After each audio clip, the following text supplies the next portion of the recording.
So one of the most fundamental debates in the exploration of American culture is who gets to define it. And as I suggested earlier when we were looking at the American Creed, the early European settlers obviously had a lot to do with the defining of the white culture, the white settling culture.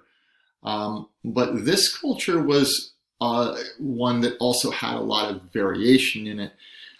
It's important if you look at the assumptions of what I was getting at the other day is that the American settlers created the apparent culture, and if you think about American liberties, they came from British traditions like the Bill of Rights and the Magna Carta, and even Protestantism as a religion. So we have a very Protestant way of thinking about things in the separation of church and state. I'm obviously speaking to you in English, and English is the common language for all of us. Well, at least it's officially the common language. Podemos hablar español también, pero esta no es parte de nuestra cultura oficialmente. So the point being that if you want to be American, you have to assimilate to the dominant culture. And the heart of that culture, at least as far as Samuel Huntington describes this, and Samuel Huntington, not surprisingly, was a white Anglo-Saxon professor at Harvard, a professor of history, who basically argued that, like it or not, the American creed is European and it's English in origin. You can't escape your heritage, that no matter where you come from, you are adopting to those values in one way or another. And so therefore, you can be Chinese American, but you are Chinese American, and in your American identity, you have adopted those Protestant values and those Anglo values. If you're African American, the same thing, and that's one reason why there's tension between immigrant cultures and non-white cultures and white culture, because white culture is dominant and it insists that everybody conform to it. At least that's what Huntington's arguing. And therefore, if that's the case, then you need to really spend time looking at the European origins of the culture.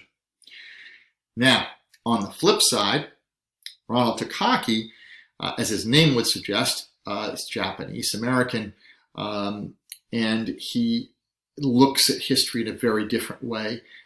He sees history as a way of bringing in different narratives. So it's not just about the dominant Anglo-Protestant culture.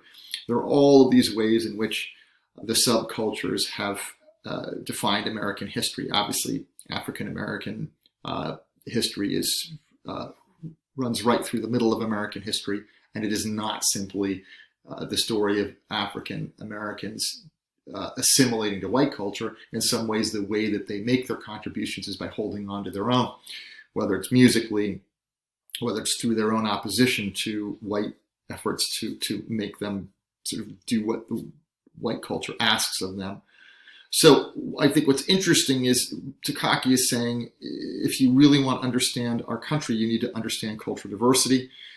All of our major American cultures are ethnic and racial experiences. These racial experience and ethnic experience are at the heart of our history. So we need to emphasize multicultural contributions and the stories of those subcultures, the stories of Jewish immigrants, the story of Latinos, the story of Native Americans. And if you just look at the map, Takaki would say, well, let's look. We weren't just British at the beginning. We were European, sure, but we were French and English and Dutch and Swedish and Spanish. And that Spanish culture really impacts the culture of Mexico, and then that begins to come up through the Southwest, and there's a whole Hispanic influence in the Southwest. Obviously, if you look at all of the Native American tribes that were here, they also had something to do with the culture of the society, and they too helped define the society as it formed. It wasn't just sort of the story of just eliminating them and pushing them out. Americans and Native Americans, I say Americans, Anglo-Americans and Native Americans intermarried. Those cultures intermixed. And again, if you look at Takaki's version of it, it's going to be a very, very layered history with all of these different contributions. We can't forget those things if we want to understand what we are all about. So Takaki basically says, right, we want to see the events, see the history from the viewpoints of the different groups. So multiculturalism enables us to understand American history in a much more comprehensive way. And it is inclusive, right? It's not just simply looking at white people, and that where you get at the Anglo-Protestant narrative, you get a lot of what you saw sophomore year, a lot of white presidents, a lot of white Congresses, a lot of white people in the narrative. Takaki says, no, let's look at the immigrants, let's look at the Asian contributions, let's look at the Black contributions, let's look at music, let's look at language, let's look at all the ways that this has defined who we are.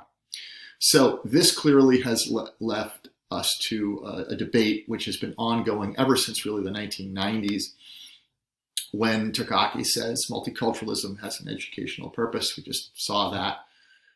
And then Samuel Huntington says, sorry, we're still the culture that we were initially. We have a static culture.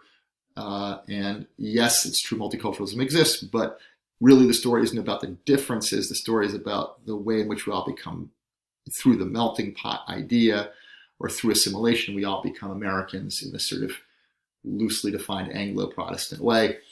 And then you have conservative cultural critics like E.D. Hirsch, who basically says, look, if you're just going to study ethnic studies courses and you're going to take Black history and Latino history and women's history, and you're just not going to get a unified narrative, and you're not going to get, again, a commonly shared information. Whether or not that's important, I don't know. I think there needs to be some shared narrative, but the question is, how do we get to the shared narrative? Do we go with Takaki or do we go with Huntington? So obviously, as we've said before, we're obviously looking at a country which is a lot more diverse than it has ever been, with increasing numbers of Latino and Asian people, and this increasingly non-white culture, which will be minority dominant, or at this point, Anglo-Protestants will be distinctly in the minority within a generation. And so should we change the way history is being taught? Is multiculturalism necessary, particularly for Anglo-Protestant people who have to understand the world that they're coming into? So perhaps these guys like Huntington are a little bit like white people that are afraid of this transition, who are insisting, no, we have to go back to this traditional narrative. Perhaps the argument is, no, actually we don't. We need to go to the Takaki narrative. So I think if you look at this idea of where we are, what we are becoming, clearly a culture that looks more like the picture you see at the bottom there, multiracial, not only in our collective identity, but even within ourselves as individuals, and multi-ethnic. We all, to some extent, are multi-ethnic. We may be multi-ethnic in a white context, or we may be multi-ethnic in any number of different ethnic combinations. But if we look back into our histories, as we have all seen already, we're made up of a lot of different ethnicities, and so perhaps Takaki is onto something. We should do that. So the question really comes down to: do we focus on assimilation, and do we focus on the melting pot, or do we focus on the individual narrative of these different groups? So if you look at it this way, this is a course which has a lot of ethnic studies in it. And so the question is, does it challenge American identity? I realize the screen here is not quite right for this. You can kind of see it. I can't really make it much bigger. But the idea here is do ethnic studies challenge American identity? And if you look at American identity in the way that Huntington does, the answer is yes. And if you look at the way Takaki does, you say, yeah, and the way it should be challenged. It should be challenged because we want to look at the experience of different types of people. And it is our obligation, no matter our ethnic background, to understand the experiences of different people, because that is the world that we are entering into. So again, Mexican American studies have been banned in New Mexico because they want Mexican Americans to learn what it is to be American. But perhaps the idea here is that Anglo-Americans need to learn the Mexican American story, and they need to learn the story of Black history, because that too is an important part of who we are. It's also a story that has not always been told fully, and clearly think you know which way this course is going, but it is important to understand the tension here, and I'd like to hear your thoughts about it.